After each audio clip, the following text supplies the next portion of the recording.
बहुत समय पहले बीजापुर नामक गांव में एक साधारण सा परिवार रहता था। पति का नाम था रामलाल और उसकी पत्नी का नाम था सुरजा। गांव छोटा था मगर प्रकृति की गोद में बसा हुआ।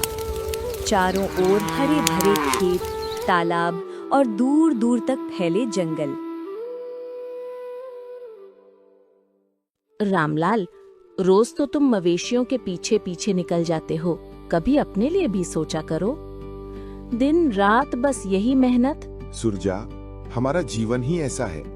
हम मेहनत करेंगे तो ही घर परिवार चलेगा।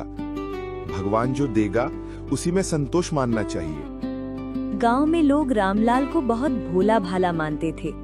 अक्सर पड़ोसी कहते, देखो देखो रामलाल को, सीधा साधा है, भगवान के नाम में ही लगा रहता है, इसे दुनियादारी की समझ नहीं। और रामलाल बस मुस्कुरा देता। उसके मन में हमेशा भगवान से जुड़ने की चाह रहती थी। रामलाल, कब तक हम इस गरीबी में जीते रहेंगे? न बच्चों के लिए कपड़े हैं, न भविष्य का कोई सहारा।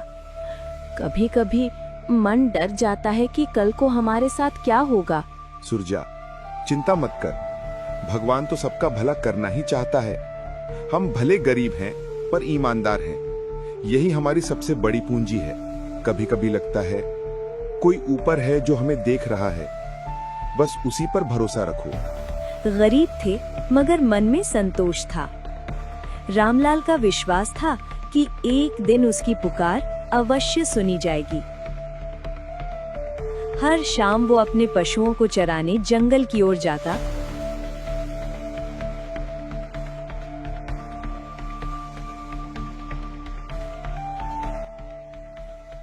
और वहीं एक पुराने पीपल के पेड़ के नीचे बैठकर कृष्ण जी की मूर्ति के सामने भगवान से बातें करता। यही उसकी छोटी सी दुनिया थी, जिसे अब बदलने वाला था खुद परमात्मा कबीर साहिब का ज्ञान।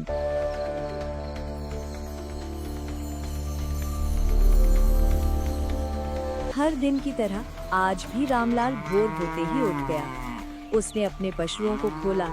सुरजा ने जल्दी जल्दी उसका झोला तैयार किया। रामलाल, इसमें रोटियां और दाल रख दी हैं, और ये मक्खन भी साथ ले जाओ। वहाँ पहाड़ों पर कोई साधु संत मिले तो उन्हें दे देना, पुण्य मिलेगा।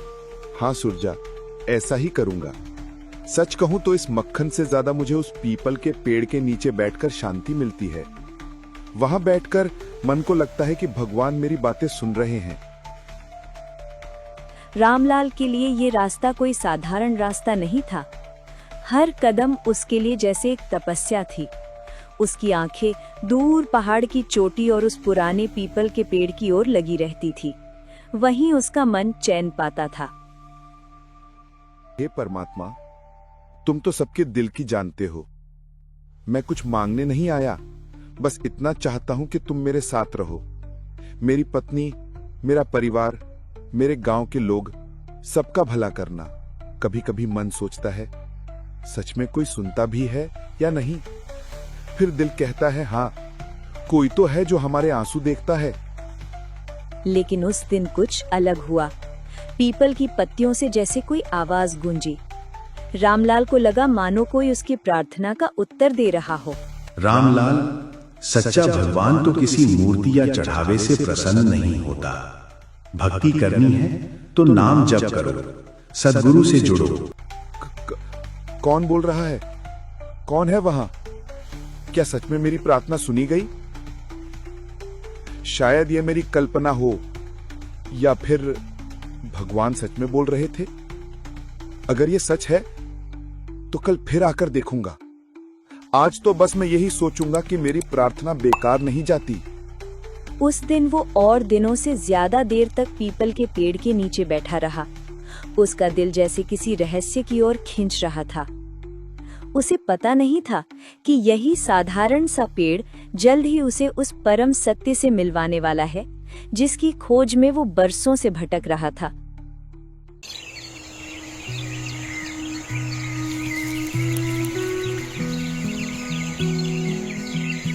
अरे, आज इतनी जल्दी निकलने की तैयारी क्यों कर रहे हो? अभी तो सूरज भी ठीक से नहीं निकला। कल उस पीपल के पेड़ के नीचे कुछ ऐसा अनुभव हुआ जैसे कोई मुझे पुकार रहा हो। मन अब चैन नहीं पा रहा। आज जल्दी जाकर देखना चाहता हूँ। तुम भी न रामलाल, कहीं सपना तो नहीं देख लिया? नहीं सुरजा, ये सपना नहीं था। मुझे यकीन है वहाँ कुछ है, कोई तो है जो हमें देख रहा है। इतना कहकर रामलाल घर से जंगल की ओर निकल जाता है। रामलाल जैसे ही पीपल के पेड़ के पास पहुंचता है, वो पेड़ के सामने हाथ जोतकर बैठ जाता है। हे प्रभु, अगर आप सच में हो तो आज मुझे कोई निशानी दिखाइए। तभी अचानक पीछे से आवाज आती है। वो कोई साधारण संत नहीं थे, वो स्वयं थे परमात्मा कबीर साहिब। तभी अचानक स्वयं कबीर परमात्मा अपने साक्षात रूप में प्रकट हुए। रामलाल, डर मत, तुम्हारी पुकार सुन ली गई है। मैं वही कबीर हूं जिसे लोग संत कहते हैं, पर वास्तव में मैं स्वयं परमात्मा हूं जो जीवों को सही मार्ग दिखाने आया है। साहिब, मैं तो एक साधारण मनुष्य हूँ। आप मेरे सामने आए, ये मेरा सौभाग्य है। मैं तो केवल इतना चाहता था कि मेरी आवाज कोई सुने, पर आपने तो दर्शन ही दे दिए। रामलाल, सुनो, भक्ति का मतलब है सच्चे नाम का जाप करना, पर इस कलयुग में लोग अंधविश्वास में फंस गए हैं। कोई मूर्ति पूजता है, कोई नदी में डुबकी लगाता है, कोई जंगल में जाकर तप करता है, पर सत्य तो यह है कि परमात्मा को पाने का एक ही मार्ग है, सद्गुरु से नाम दीक्षा लेकर भक्ति करना। बिना नाम भजन के, बिना सद्गुरु की शरण लिए संसार का कोई प्राणी मुक्त नहीं हो सकता। साहिब, मैंने तो कभी सोचा भी नहीं था कि भगवान इतनी सरल भाषा में हमें राह दिखा सकते हैं। मुझे बताइए, मैं क्या करूं? तुम्हें अभी धैर्य रखना होगा। कल यहां कुछ घटनाएं होंगी, तुम केवल देखना पर दखल मत देना। उसके बाद मैं तुम्हें सब समझाऊंगा। जो साधु रूप में इस धरती पर आए थे, उनकी वाणी से जैसे वातावरण ही बदल गया। रामलाल उस दिव्य वाणी को सुनकर स्तब्ध रह गया। उसे अब यकीन हो चुका था कि उसकी पुकार व्यर्थ नहीं गई। पीपल का वो पेड़ अब उसके लिए साधारण नहीं रहा, वो स्थान अब ईश्वर से मिलने का द्वार बन चुका था। उसे नहीं पता था कि अगले दिन होने वाली घटनाएं उसके जीवन की दिशा ही बदल देंगे। कबीर साहिब ने पहले ही कहा था कि आज कुछ विशेष घटने वाला है। रामलाल पेड़ के पीछे छिपकर बैठ गया, जैसे साहिब ने आदेश दिया था। उसका दिल जोर जोर से धड़क रहा था। वो जानना चाहता था कि आखिर कौन सी परीक्षा उसका इंतजार कर रही है। तभी वहां पर एक धनवान लाला जी आते हैं।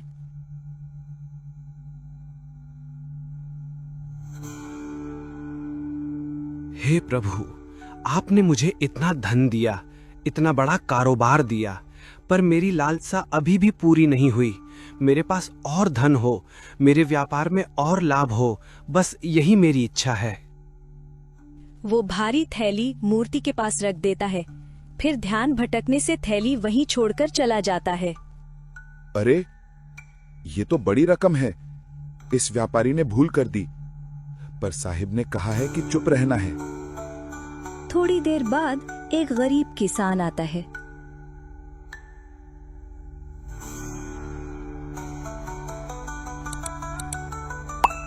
हे दयालु प्रभु, कई दिन से मेरे घर चूल्हा नहीं जला, मेरे बच्चे भूख से तड़प रहे हैं, मेरे पास अब कोई सहारा नहीं बचा, कृपया मुझ पर दया करें।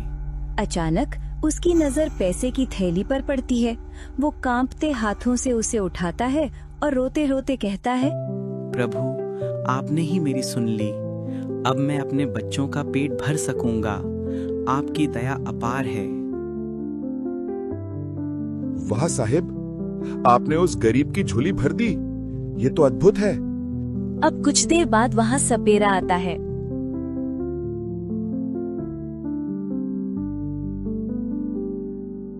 हे प्रभु, मैं तो रोज जहरीले सांप पकड़कर लोगों की जान बचाता हूँ, पर हर बार डर लगता है कि कहीं मैं ही डस न लिया जाऊं। अगर मुझे कुछ हो गया तो मेरे परिवार का क्या होगा? आप ही मेरी रक्षा कीजिए। और इधर लाला जी अपने साथियों के साथ धन का थैला लेने पहुंच जाते हैं।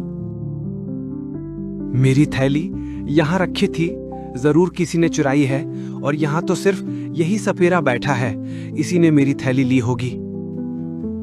इतना कहते ही नौकर सपेरे को पकड़ लेते हैं और मारने लगते हैं। नहीं, मैंने कुछ नहीं लिया। प्रभु की कसम, मैं निर्दोष हूँ, मुझे छोड़ दो। ये सब देखकर पेड़ के पीछे खड़ा रामलाल कांप रहा था। हे साहेब, आपने कहा था चुप रहना, पर निर्दोष को ऐसे पीटते कैसे देखूं? मेरा दिल फट रहा है। अगर मैं बोलूंगा तो आपकी आज्ञा टूटेगी, अगर ना बोलूंगा तो ये बेकसूर मर जाएगा। आंखों में आंसू भरकर वो साहिब की दी हुई शर्त तोड़ देता है और बाहर आ जाता है। रुको, ये सपेरा निर्दोष है, मैंने सब अपनी आंखों से देखा है। ये पैसे उस गरीब ने उठाए थे जो अभी अभी यहाँ से गया है। अगर जल्दी करोगे तो उसे रास्ते में पकड़ सकते हो। व्यापारी तुरंत सपेरे को छोड़कर गरीब से थैली लेने के लिए निकल जाते हैं। भाई, आज अगर तुम न बोलते तो मेरी जान चली जाती। मैं तहे दिल से तुम्हारा आभारी हूँ। रामलाल को लगा कि उसने एक निर्दोष को बचा लिया। उसका मन हल्का हो गया, पर उसे ये नहीं पता था कि उसने जो किया वो आगे चलकर बहुत बड़ी भूल साबित होगी। साहिब की परीक्षा में वो असफल हो चुका था। अब कबीर साहिब स्वयं आकर उसे सच्चाई समझाने वाले थे। क्या हुआ रामलाल, तुम इतने परेशान क्यों हो? सुरजा, आज मैंने साहिब की आज्ञा तोड़ दी। उन्होंने कहा था कि चुप रहना, पर मैं निर्दोष सपेरे को पीटते नहीं देख सका। मैं बोल पड़ा। पता नहीं अब साहिब मुझसे नाराज होंगे या नहीं।